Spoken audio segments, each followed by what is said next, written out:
काय करेल बाल प्रबुद्धे विरचते मित स्पष्ट संदर्भ न्याय दीपिका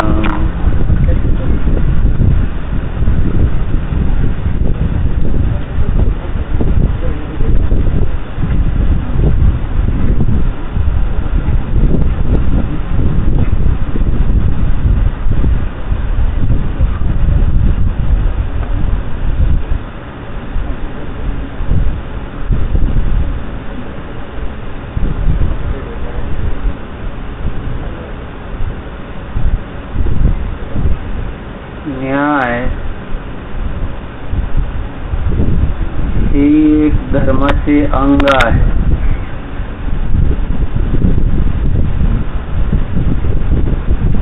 न्याय म्हणजे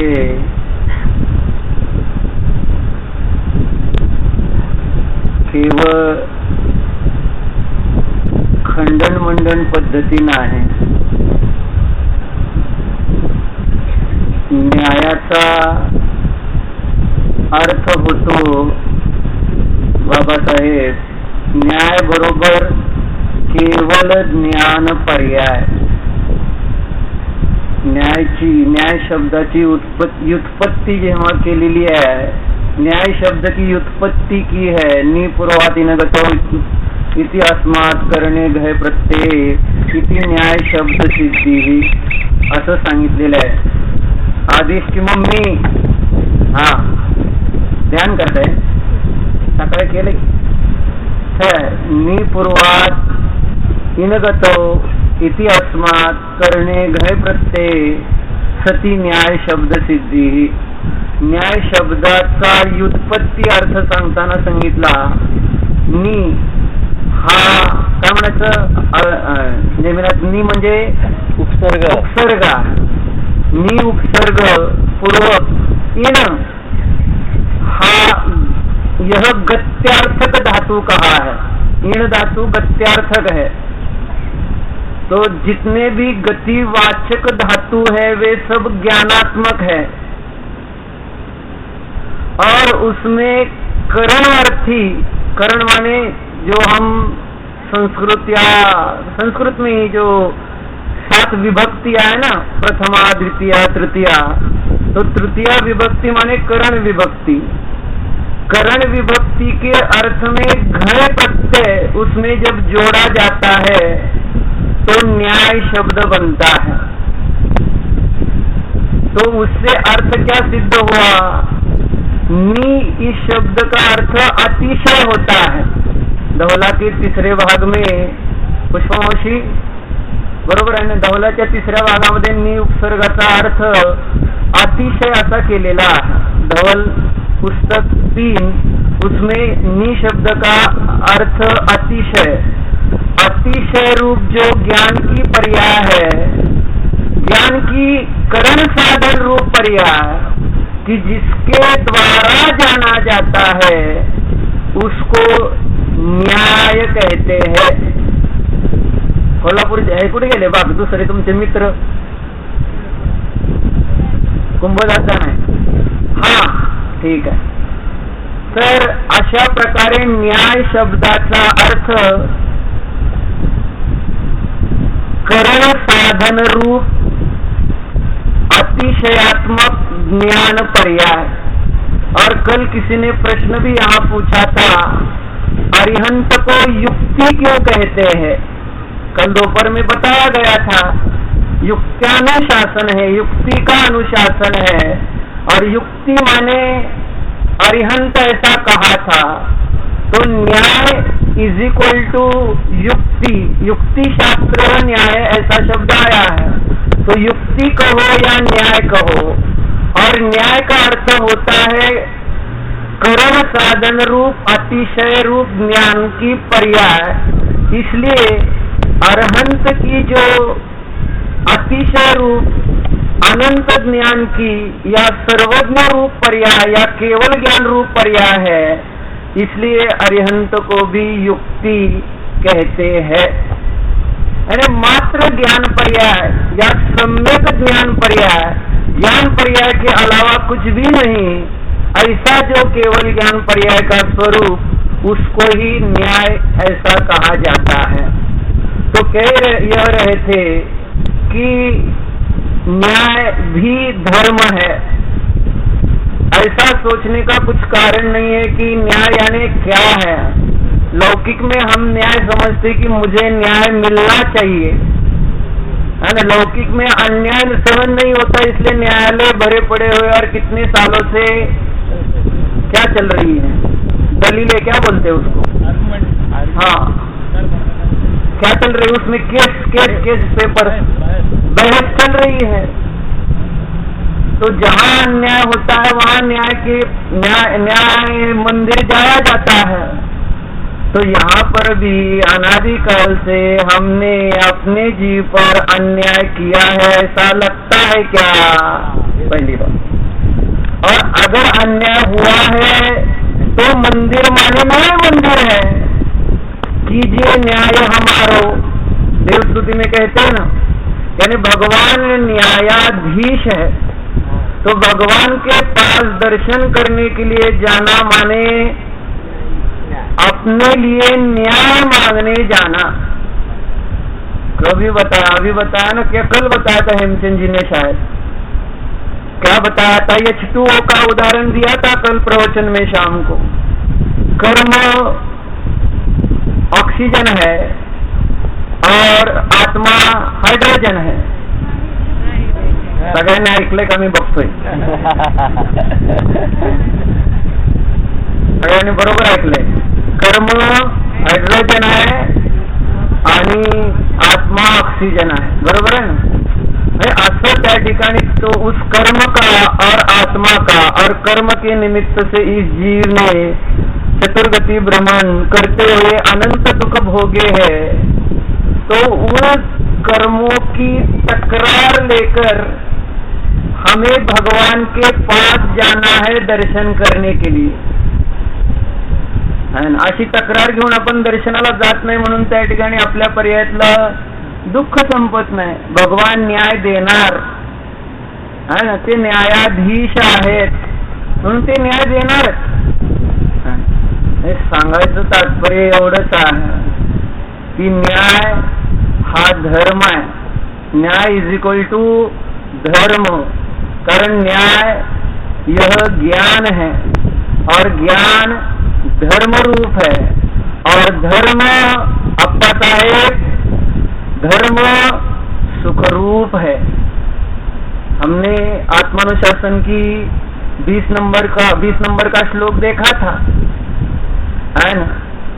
धर्म सुखस्य हेतु न विराधक स्वकार्यस्य तस्मात् सुख भंग भिया मा भो धर्मस्य विमुखत्वम। फिर से आपको भी अर्थ समझ में आएगा। धर्मस्य, न्याय से धर्म ही सुख रूप है। इस साध्य की सिद्धि 20 नंबर के श्लोक में गुणभद्र आचार्य ने की है। कुसुमताई, मला दिसताय तुम्ही तिकडे जरी बघितलं तरी, धर्म तिकडे का बघताय तुम्ही? म्हणजे असं तिकडे का असं बसायचं तसं असं नाही, ठीक आहे। मला वाटलं मुद्दाम तिकडे बघताय, चालतंय, तुमची चांगली सोय करतो। तो क्या कह रहे थे, न्याय इज इक्वल टू धर्म, न्याय इज इक्वल टू ज्ञान, ज्ञान इज इक्वल टू धर्म, धर्म इज इक्वल टू सुख। धर्म सुख रूप है, यानी इससे यह सिद्ध हुआ कि न्याय सुख रूप ही है। अगर न्याय सीखते हुए आपको दुख हो रहा है, मतलब आप न्याय नहीं समझ रहे हैं। समझना, इसमें गलती न्याय की नहीं है।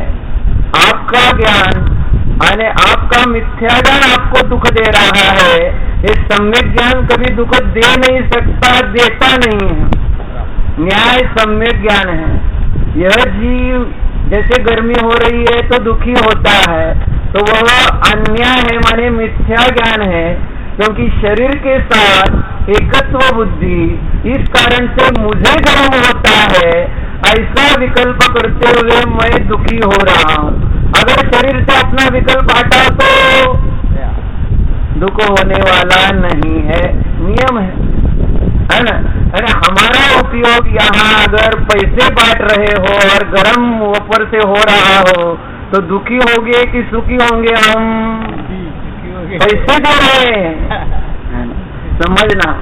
यानी वो उस शरीर के साथ एकत्व के कारण जो ज्ञान की परिणति बन रही है वह ज्ञान हमें दुख देता है।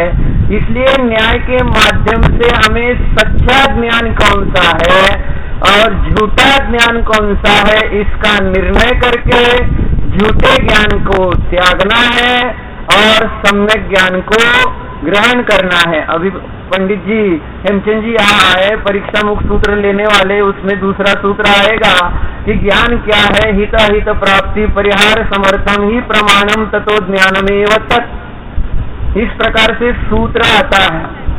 हित की प्राप्ति काय झालं, चुकलं का? काय म्हणतात? हित की प्राप्ति और अहित का परिहार करने में समर्थ प्रमाण ही है और वह प्रमाण ज्ञान ही है। इसका विस्तार आप पंडित जी से सुनिए, है ना। तो प्रकरण अपना यह है कि न्याय म्हणजे ज्ञान, न्याय इज इक्वल टू ज्ञान, ज्ञान की सम्यक ज्ञान की पर्याय, केवल ज्ञान की पर्याय, मात्र ज्ञान की पर्याय। यानी वह ज्ञान पर्याय जो भगवान के पास है वह नहीं, वह तो है ही, लेकिन अपने पास भी अपने आत्मा को जानने वाली इंद्रिय और मन का अवलंबन नहीं लेने वाली प्रत्यक्ष ज्ञान पर्याय वह भी न्याय दीपिका है। क्षय क्षमिक ज्ञान पर्याय को यानी शुद्ध आत्मा को जानने वाली, वह भी प्रत्यक्ष रूप से शुद्ध आत्मा को जानने वाली जो अपनी अतीन्द्रिय ज्ञान पर्याय है वह भी न्याय है। तो वह धर्म है। तो इसलिए कहा न्याय इज इक्वल टू सम्यक ज्ञान, सम्यक ज्ञान इज इक्वल टू धर्म और धर्म इज इक्वल टू, क्योंकि धर्म सुख से हेतु, हेमचंद जी, धर्म सुख से हेतु देते, हेतु का है ना, साधन से साध्य की सिद्धि, कारण कार्य संबंध बतलाया गया है। धर्म सुख से हेतु, धर्म सुख का कारण है। क्यों ऐसा प्रश्न पूछो तो जवाब दिया है आगे दूसरी लाइन में, लेकिन पहली लाइन में बताते हैं कि जो जिसका कारण है वह उसका विनाशक नहीं हो सकता। जे ज्याचं कारण असतं ते त्याचं नाशक असू शकत नहीं। यानी धर्म अगर सुख का कारण, यानी धर्म कारण और सुख कार्य, ऐसा धर्म का और सुख का कारण कार्य संबंध होने के कारण जो धर्म है वह हमारा सुख कभी भी नष्ट नहीं कर सकता। और जहाँ हमें दुख हो रहा है समझना हम धर्म नहीं कर रहे हैं। व्याप्तीच समजून घ्यायची। जिथं आम्हाला गरम होऊ लागलं, दुःख होऊ लागलं, तहान लागली आणि आम्ही दुःखी झालो, समजायचं आम्ही अधर्म करतो आहोत। सरळ, नाहीतर दुःखी होणारच नाही तुम्ही। जो जो दुःखी तो अधर्माने युक्त। व्याप्ती, दुःखी कौन? जहाँ जहाँ धर्म वहाँ वहाँ दुख। ऐसी व्याप्ति है क्या बालवनकर जी? जहाँ जहाँ धर्म वहाँ वहाँ सुख। व्याप्ति से निर्णय करके अनुमान के द्वारा हमें अपने में वह निर्णय करना है और बाद में उसका प्रत्यक्ष अनुभवन भी करना है। इसलिए न्याय का एक असाधारण महत्व है। युक्ति शास्त्र विरोधी वाक्य चर्चा नहीं, व्याप्ति, युक्ति और प्रत्यक्ष है ना। इसलिए तो समय सार की 5वीं गाथा की अमृतचंद्राचार्य जी की टीका में निज आत्म वैभव का जन्म दीपक कुमार जी एक कारण कौन सा बताया उसमें? युक्ति के अवलंबन से, ऐसा शब्द है ना। यानी 4 कारण वहां बताए हैं। पर अपर गुरुओं का उपदेश, फिर युक्ति का अवलंबन, आगम का सेवन और निज शुद्धात्मा की प्रत्यक्ष अनुभूति विद्यादय, ये 4 कारण बताए हैं। बराबर। तो उसमें युक्ति का अवलंबन भी निज आत्मा की पर्याय में प्राप्ति का उपाय बताया गया है, इसलिए युक्त्यानुशासन। समझ में आया? तो कह ये रहे थे कि व्याप्ति से हम वस्तु स्वभाव का सम्यक निर्णय कर सकते हैं, क्योंकि व्याप्ति सर्वदेश सर्वकाल में एक जैसी होती है, भिन्न भिन्न नहीं। क्षेत्र कोई सा भी हो, काल कोई भी हो, व्याप्ति माने साध्य और साधन में अंतर नहीं पड़ता। जहां जहां अग्नि वहां वहां धुआं। बराबर? गलत। जहां जहां धुआं वहां वहां अग्नि। इस प्रकार की व्याप्ति किसी भी देश में चले जाओ या किसी भी काल में चले जाओ, यही व्याप्ति रहेगी। तो इसी प्रकार से जहां जहां अधर्म वहां वहां सुख, इस प्रकार की व्याप्ति सर्वदेश काल में होगी। अगर नहीं होगी जागट होने का उपाय है। सरकार ठिकाणी जहां जहां अधर्म वहां वहां दुख, इस प्रकार की व्याप्ति है। तो समझना जहां है ना, ये प्रैक्टिकल इसलिए कहा न्याय प्रयोगात्मक होता है कि जहां हमको दुख प्रतीति में आ रहा है किसी भी निमित्त के कारण, जहां हमको दुख प्रतीति में आ रहा है, समझना वहां मेरी मिथ्या ज्ञान, मिथ्या माने विपरीत ज्ञान की परिणति हो रही है। वस्तु के स्वभाव के अनुसार मैं विचार नहीं कर रहा हूँ, इसी कारण से मुझे अभी दुख हुआ है, अन्यथा मुझे दुख नहीं होता। अन्यथा अनुपत्ति। अन्यथा अनुपत्ति माने क्या? हेतु में का उल्टा कार्य कारण लगाना, नास्ति रूप। यानी वहां पर दुख की परिणति है, तो वहां मेरे ज्ञान में कुछ तो गड़बड़ी चल रही है। मैं शरीर के साथ परद्रव्य परभावों के साथ एकत्व करके देख रहा हूँ क्या, भले वह दर्शन मोह हो या चारित्र मोह हो, मिथ्यात्व की अपेक्षा से या चारित्र मोह की भी अपेक्षा से कहूँ, क्योंकि 6वें गुणस्थान तक बुद्धि पूर्वक की अपेक्षा से वो चलता रहता है। दुख की परिणति 6वें तक ही ना, बुद्धि पूर्वक। बाकी अबुद्धि पूर्वक तो जो कषाय है वो तो 10वें तक है, बाकी चर्चा बाद। कहने का भाव ये समझना कि बुद्धि पूर्वक जहाँ हमें दुख हो रहा है, हम कुछ तो विचार ज्ञान गलत कर रहे हैं, उस ज्ञान को उसी समय समीचीन कर लो, वह दुख वहां पर रहेगा ही नहीं। जो का त्यों जानो, जो का त्यों। शरीर क्या है? प्यास लगी है, तो प्यास किसकी पर्याय, क्यों लगी, और उसको लेकर मैं दुखी हो रहा हूँ, क्यों हो रहा हूँ, कर लो विचार।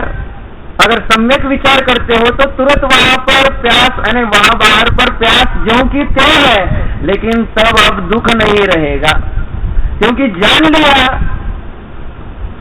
जान लिया कि प्यास आत्मा को लगती ही नहीं। क्यों? शरीर का स्वभाव, क्योंकि आत्मा अंशन स्वभावी है, सरल है, नुसतं म्हणायचं का अंशन स्वभाव आहे। पाणी पीत असताना पण म्हणा, आणि इथनं तुम्ही सुटल्यावर पाणी पिऊ नका म्हणत नाही मी, यहाँ से पियो, भरपूर पियो, पेट भर पानी पियो, लेकिन याद रखो आत्मा ने नहीं पिया है ना, आत्मा पी नहीं सकता। इतना निर्णय करके जितना पानी पी सकते हो पियो। अगर ऐसा न करके पानी न पीते हुए या वह तब भी करते रहो, और वह तब करने वाला मैं ऐसा विचार करे, तो उसका फल भी मेंढक बनकर उत्पन्न होगे. मेंढक म्हणजे बेंडकू. ही गोष्ट आपल्याला माहित आहे, ते शेठजीची. सामायिकाला बसलेले शेठजी अप्पासाहेब, सामायिकाला बसलेले शेठजी नियम काय केला, जोपर्यंत या पंक्ती चालू आहे, तेल होतं ते या चालू आहे तोपर्यंत सामायिक सोडणार. घटना काय झाली, पत्नीला वाटलं पत्नी अशीच असते, तर लक्षात राहू द्या, तुम्हाला माहितीच आहे म्हणा. तिला वाटलं त्या ठिकाणी की काय हो हे बसलेत, आपण कशाला विजवायचा, आम्हाला हेमचंदजीला काय त्रास नाही, दीपकजीला पण नाही. तर सांगायचं तात्पर्य इकडे सुजाताताई आहेत, बरेच आहेत न त्रास असणारे लोक. तर सांगायचं तात्पर्य लक्षात घ्या कि पत्नी उसको लगा कि अभी खत्म हो गया तेल, तो सामायिक चल रहा है, डालो तेल, डालती रही इधर प्यास बढ़ती रही.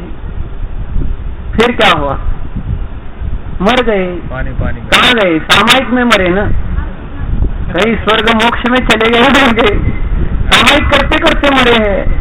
भ्रांति, बाहर की क्रिया देखकर ऐसा लगता है जैसे यहाँ बैठे सब सुनते हैं, ऐसा लगता है कि सुन रहे हैं, ऐकते ना. तो कहना ये था, बैठे तो वहां पर मृत्यु आई, का उत्पन्न हुए, उसी घर के कुएं में मेंढक बनकर, म्हणजे बेंडकोळी म्हणून उत्पन्न झाले. पाणी पाणी पाणी, पाण्याचा त्याग केला होता. म्हणून लक्षात घ्या, पाण्याचा त्याग पण नाही, ग्रहण पण नाही. कारण जीव कसा, आणि हे सम्यक ज्ञान त्या ठिकाणी केलं की झालं. संसार अवस्थेमध्ये धर्म करत संसार सुख, धर्म है तो संसार में भी कोई दुख नहीं आएगा, है ना. सहज वहां पर पुण्य का बंद होगा विकल्प में, और उसका उदय आएगा तो प्रतिकूलता तो मिलने वाली है ही नहीं, नियम है. अधर्म करेंगे और सोचेंगे कि मुझे सुख मिले, तो कैसे मिलेगा सुख. बाहर का शारीरिक सुख भी चाहिए, शारीरिक अनुकूलता भी चाहिए, तो उसके लिए भी साधन क्या है ना, पैसा कमाना कि इंद्रिय विषय भोग भोगना. तो पर्याय में भी इंद्रिय सुख के लिए भी धर्म ही करने के लिए आचार्य ने आत्मानुशासन में या अपने अमृताशीति में भी प्रेरणा दी है. यानी जो पूरे पाप में लगा हुआ है उसकी अपेक्षा से, जो ये समझता है कि मैं धन कमाऊंगा तो सुखी होगा, हो जाऊंगा, उसकी अपेक्षा से, है तो समझना. आचार्य ने तो यही कहा है, धर्म सुख से हेतु, धर्म ही सुख का कारण है, और जो जिसका कारण होता है वह उसका विराधक है ना. जैसे अग्नि की विराधक कौन है, विराधक कौन है, पानी है, विराधक है. लेकिन तेल है ना, वो अग्नि का विराधक नहीं है. तो समझ, साधक आहे, बाधक नाही, विराधक नाही. तसं धर्म कधी पण करा, कुठेही करा, कोणत्याही काळात करा. धर्म जेव्हा कराल तेव्हा सुखच. सकाळी करा, दुपारी करा, रात्री करा, जेव्हा धर्म तेव्हा सुख है. सोपा है ना. जब धर्म करो तब सुख लो. तो दोपहर में यहाँ गर्मी में बैठो और धर्म करो तो मिलेगा. तो समझना, गर्मी में बिताए तो भी सुख भोगना, दुख मत भोगना. पुण्य बांधना, हाँ पुण्य बंधेगा तो अपने आप बादल छा जाएंगे, बारिश होगी और आपको भी अच्छा लगेगा. तो ये सहज है, समोसरण आदि विभूति सहज है ना. उसके लिए कुछ विकल्प नहीं, अपना विचार करो तो बाहर की अनुकूलता अपने आप है. इसलिए धर्म सुख से हेतु, हेतु न विराधक स्वकार्यस्य तस्मात्. आगे क्या कहा, न्याय से डरकर मत भागो. सुख भंग भैया, ये न्याय सीखने से तो हमारा सुख भंग हो रहा है बाबा साहेब, कुछ समझ में नहीं आ रहा. अरे न्याय समझना माने सुख का भंग होना, बराबर. न्याय की क्लास सुख दुख की क्लास, कर्णाटक की क्लास दुख की क्लास. हेमचंद जी का प्रवचन सुख की क्लास है ना, बहुत लोग बोल रहे थे, बहुत अच्छा लग रहा है। हमारी क्लास दुख की और उनकी क्लास सुख की, कैसा अन्याय है। न्याय शिविर में आकर अन्याय करते हो तो समझना कि तस्मात् सुख भंग भिया, मनोहर जी मारवाड़कर जी, तस्मात् सुख भंग भिया महाभू धर्म से विमुखत्वम, किसी भी परिस्थिति में तू धर्म से विमुख मत हो। धर्म तुम्हारा सुख हरण करने वाला है नहीं। ये नियम जानकर अगर हम न्याय का अभ्यास करते हैं तो हमारी पर्याय में सुख नियम से उत्पन्न होगा। अभी आनंदकर जी ने भी वही बात बताई है कि न्याय हमें साधकतम साधन बताता है ना, कि सुनिश्चित कार्य की सिद्धि, सुनिश्चित पर्याय में सम्य दर्शन की प्राप्ति का उपाय है ना। अन्य उपाय जहाँ हो वहाँ सुनिश्चित सम्यक दर्शन हो, इसकी गारंटी नहीं है। जो जो देव पूजा करेगा उसको सम्यक दर्शन होगा, जो जो स्वाध्याय करेगा उसको सम्यक दर्शन होगा, जो जो तीर्थ यात्रा करेगा उसको सम्यक दर्शन होगा, जो जो दान देगा उसको सम्यक दर्शन होगा, जो जो न्याय शिविर में बैठेंगे उनको सम्यक दर्शन होगा। नहीं, ऐसा नियम नहीं, ऐसा नियम नहीं, ऐसा नियम नहीं। नाही तुम्ही म्हणणार आमचं न्याय शिबिर सोडलं, बाकी तुमचा तो बाळ बाकीच्याचं कार्ट होईल। तो समझना नहीं, व्याप्ति समझा रहे ना कि व्याप्ति पक्की बिठाना है कि किसके कारण कौन सा कार्य नियम से होगा, नियामक कारण है ना। आज तक हम निमित्त कारणों में जुटे रहे या त्रिकाल उपादान कारण में जुटे रहे या अभावात्मक कारणों में पड़े रहे, जो क्या कहते उसको सुनिश्चित कारण यानी उस समय की योग्यता वाला जो उपादान कारण है, उसके ज्ञान के अभाव में आज तक पर्याय में संसार में अनंत जन्म मरण करते हुए अनंत दुख भोगते हुए भटक रहे हैं। समजलं का? संसारात दुःख भोगतो आहोत, सुनिश्चित कारणच माहिती नहीं है। पट्टी सर समझ में आ रहा है? सुनिश्चित कारण कौन सा है? मेरी पर्याय में धर्म होने का, सम्य दर्शन, सुख का मार्ग, मोक्ष का मार्ग, अतीन्द्रिय आनंद का मार्ग, नित्य आनंद, दुख जिसमें आकुलता बिल्कुल नहीं है, ऐसा निराकुल सुख का मार्ग या कारण, उसका हमने विचार नहीं किया। इसलिए पर्याय में हमारे पास त्रिकाली उपादान मौजूद होते हुए भी यहाँ ज्यों के त्यों अनंत दुखी। त्रिकाली कारण किसके पास नहीं है?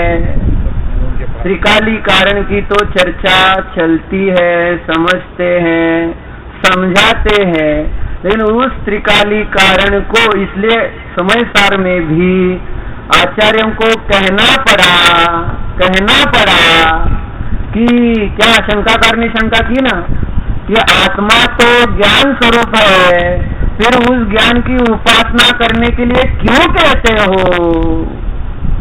आत्मा ज्ञानमय है ना, सकाळी आपण ध्यानात बघितलं होतं, आत्मा ज्ञानम स्वयं ज्ञानम ज्ञानादन्यत करोति किम, है ना।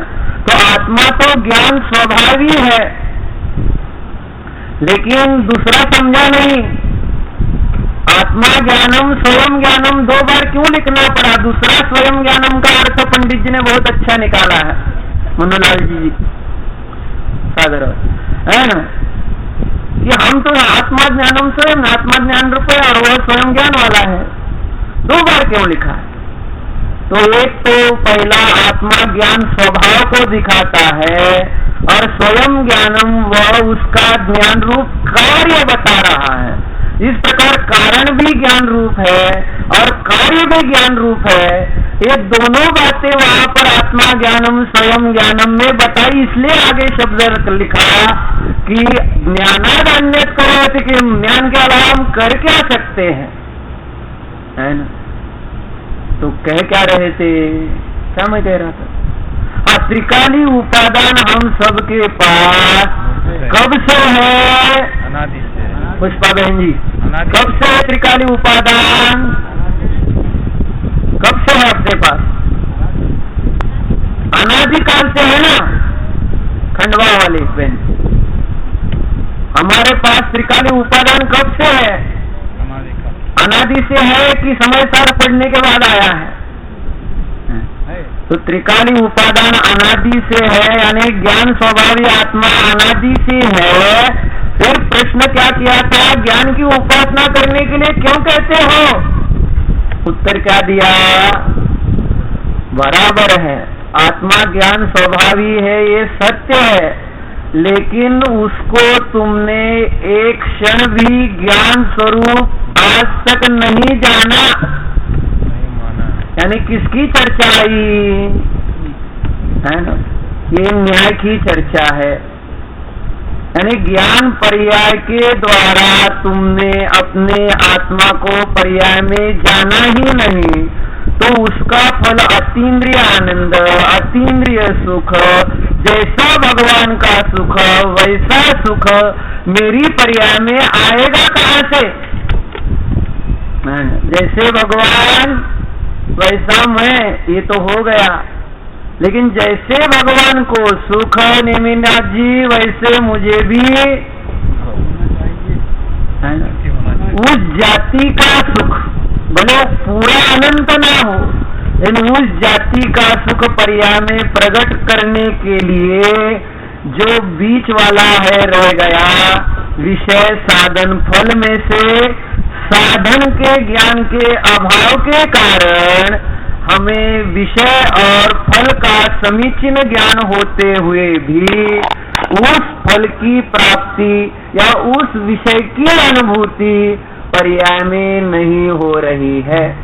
विषय का भी ज्ञान है, यानी त्रिकाली कारण समय सार का भी हमें ज्ञान है, और उस कारण समय सार को जानने पर जो फल मिलेगा, जो प्रवचन सार की 13वीं गाथा में आया ना, अविषयमाद समुत्तम विषयातीदम अदिंदियम अणुवम अनंतम अवच्छिन्नम च स्वम शुद्धोगप सिद्धानम, ऐसा है ना?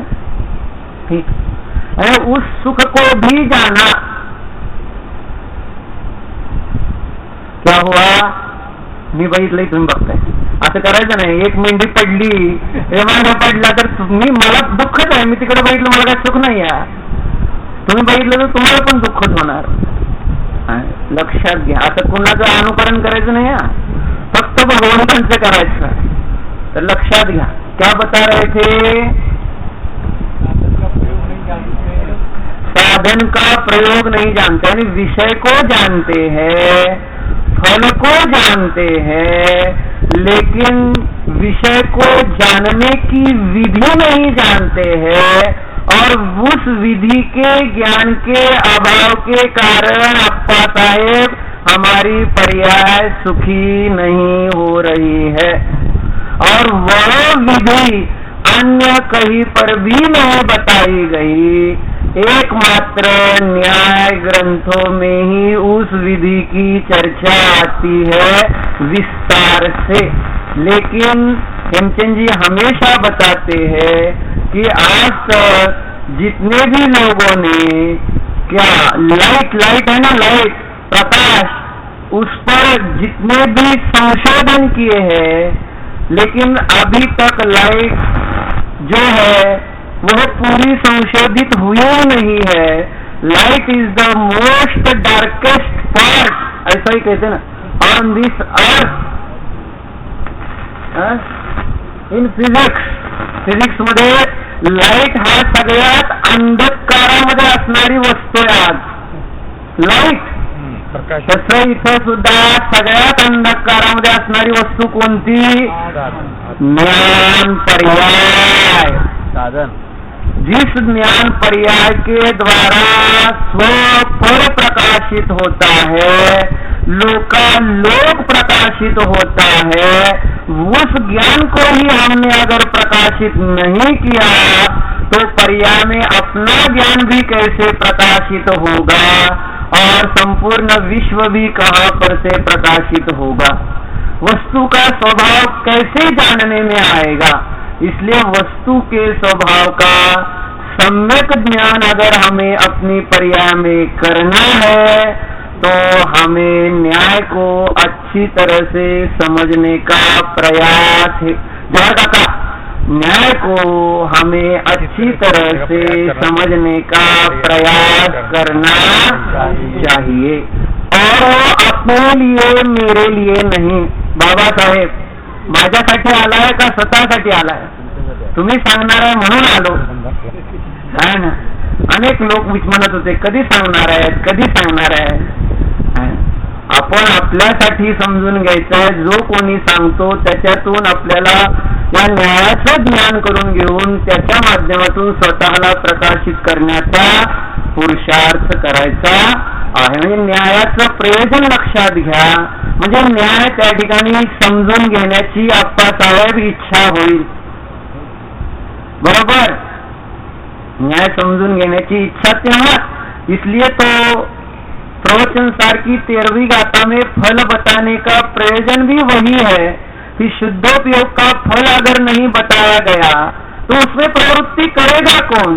तो इसलिए थोड़ी सी भूमिका इसलिए बनाई जा रही है कि न्याय के बारे में अपने अंतरंग में पहले तो जिज्ञासा उत्पन्न होनी चाहिए और वह जिज्ञासा तब उत्पन्न होगी कि न्याय का अगर हमें प्रयोजन समझे, तो अगर हमें वह अप्रयोजन बहुत भाषित हो तो हम उसमें अपना उपयोग बुद्धि क्यों लगाएंगे, है ना। तो इस अपेक्षा से यहाँ न्याय समझने का प्रयोजन सुखस्य हेतु यानी सुख का साधकतम साधन, है ना, उस समय की योग्यता वाला उपादान इस न्याय में बताया जाता है कि जिसके माध्यम से हमारी पर्याय में नियम से सम्यक दर्शन की उत्पत्ति होगी, अष्टकर्म का नाश होगा और हम निकट काल में ही सिद्ध परमात्मा बन जाएंगे। बनना है क्या? म्हणून लक्ष देऊन समजून घ्या, सावधान।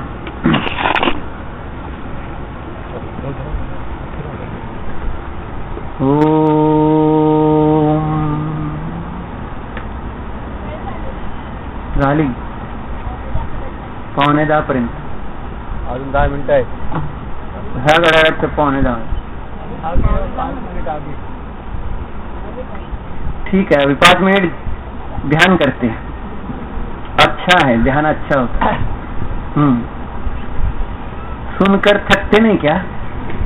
हाँ। ओम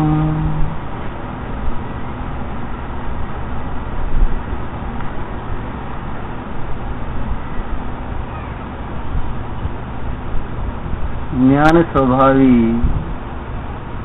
निज भगवान आत्मा मैं हूँ, मैं ही ज्ञान स्वभावी भगवान आत्मा हूँ। जानने की क्रिया हो रही है, जानने का साधन भी है, हम जान रहे हैं। जानने में निज ध्रुव निज शुद्ध आत्मा ही आएगा, आ रहा है। लक्ष्य कीजिए, इंद्रिय मन से उपयोग हटाकर अतीन्द्रिय ज्ञान के द्वारा निज ध्रुव शुद्ध आत्मा को जानिए। है, मी आहे, जो जानतो तो जीव, शुद्ध हूँ, देखो। शुद्ध को जानो, शुद्ध फल प्राप्त करो। शुद्धम तो वियानंतो शुद्धमेव पयम लहदी। शुद्ध को जानते ही शुद्धता की पर्याय में प्राप्ति होती ही है। मैं शुद्ध हूँ। द्रव्य कर्म, भाव कर्म, नो कर्म रहित, प्रमत्त नहीं हूँ, अप्रमत्त नहीं हूँ, गुण भेद वाला भी नहीं हूँ। एक अखंड शुद्ध चिन्मात्र चित ज्योति स्वरूप यह परमात्मा मेरे ज्ञान में विराजमान है। जानता हूँ मैं, जानने में आता ही है। सिद्ध स्वभावी, अशरीरी, निराकार, असंख्यात प्रदेशी, चैतन्य मात्र, ध्रुव शुद्ध परमात्मा है ही। शुद्धोऽहम्,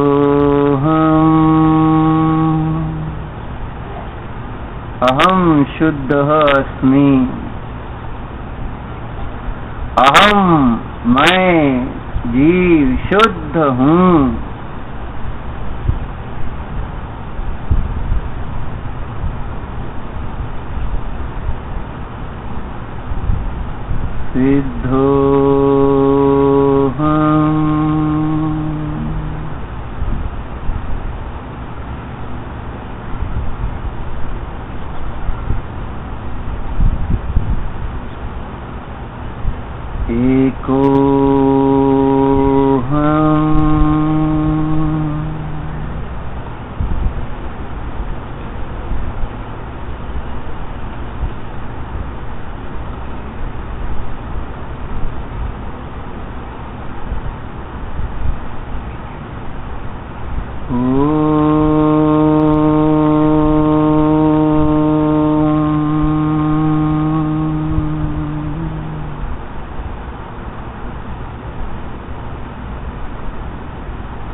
विसर्जन। नमो अरिहन्ताणं, नमो सिद्धाणं, नमो आयर्याणं, नमो वज्रायाणं, नमो लोहे सव्वसाहूणं, नमो अरिहन्ताणं, नमो सिद्धाणं, नमो आयर्याणं, नमो वज्रायाणं, नमो लोहे सव्वसाहूणं, नमो अरिहन्ताणं, नमो सिद्धाणं, नमो आयर्याणं,